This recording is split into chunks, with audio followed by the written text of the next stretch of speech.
Je pa res, da mi rečejo pol kakšne punce, a veš, tudi malo več zasebnih stvari moraš gor dati, tako malo več, kaj se ti čez dan dogaja. Pa se rečem tudi, ja pa ne, no, tako, imaš lahko nek svoj.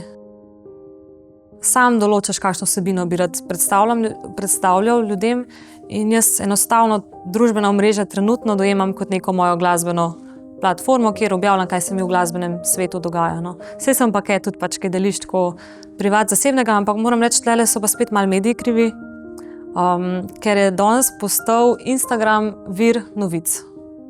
Se pravi, jaz delim neko stvar in to gre pol kar v nek članek in v objavo. Recimo letos so bili naslovi, da sem zapustila Slovenijo, da sem zapustila moža.